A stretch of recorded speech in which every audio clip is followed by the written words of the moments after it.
연끌 절대 하지 마세요. 어떤 상황에서도 하지 마세요. 왜 그럴까요? 투자적인 관점에서 보면 투자의 기본은 쌀 때 사서 비쌀 때 파는 것입니다. 그런데 연끌을 하는 시점이 쌀 때일까요? 부동산은 오늘이 내일보다 언제나 싸다 라는 말이 적용될 시점일까요? 연끌을 하려고 하시는 분들의 주위 상황을 생각해 보십시오. 아무도 연끌을 안 하고 있는데 혼자 처음으로 하시는 분들일까요? 아니면 회사의 김대리, 옆집의 신혼부부가 연끌을 이미 하고 있을 때일까요? 내가 아는 많은 사람들이 연끌을 하고 있을 때 하셨을 확률이 높습니다. 그 말은 무슨 뜻일까요? 시장의 다수가 연끌까지 해가면서 들어가는 시장이라는 거죠. 그런 시장이라면 이미 꼭지일 확률이 높겠죠? 개인적으로 봐도 이건 좀 아닙니다. 집값이 떨어지면 어떻게 될까요? 그래도 집을 샀으니까 다행이다 하실 건가요? 아니잖아요. 좀 더 있다 살 걸 그랬다 하실 거잖아요.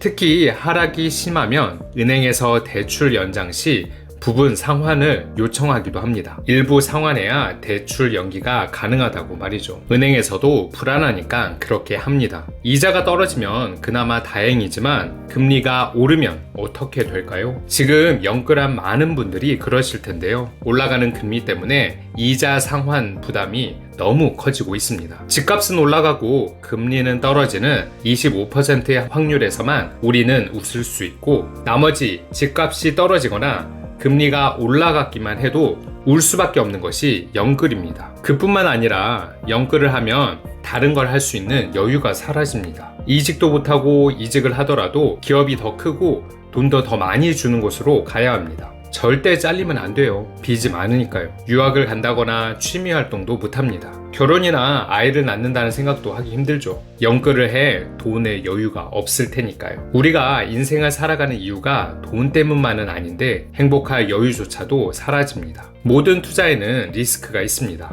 그래서 그 리스크에 대비한 어떤 대비책이 항상 있어야 합니다. 경기 침체가 일어날지도 모른다고 하고 있습니다. 전쟁의 우려가 언제나 도사리고 있지요. 금리는 계속 오를지도 모릅니다. 자산의 가치는 언제나 변동성을 가지고 있습니다. 이에 대한 대비가 어느 정도 있어야 제대로 된 투자를 할 수 있습니다. 그럼 연끌 안 하고 어떻게 하라는 거냐? 연끌 하지 말라는 게 집을 사지 말라는 말은 아닙니다. 눈높이를 조금 낮춰서 여유를 만들라는 뜻입니다. 연끌에서 5억짜리 집을 산다고 하면 4억짜리 집에 눈을 돌리고 1억의 여유는 두셔야 합니다. 모두 연끌한다고 할 때 들어가기보다는 부동산 공부를 지속적으로 해서 보는 눈을 키워야 합니다. 시장을 바라보는 눈을 키워야 합니다. 그렇게 여유를 두고 투자를 해야지 무작정 불안한 마음에 연끌을 하면 안 됩니다. 투자에서 조급하면 무조건 지게 되어 있습니다. 기관이 항상 개인을 이기는 이유입니다. 진짜 돈 벌고 싶은 사람, 부자가 되고 싶은 사람을 찾습니다. 저는 부자가 되고 싶다는 꿈을 꾸면서 부자와 부자 되는 방법과 관련된 책 500여 권을 팠습니다. 읽는 것만 하지 않고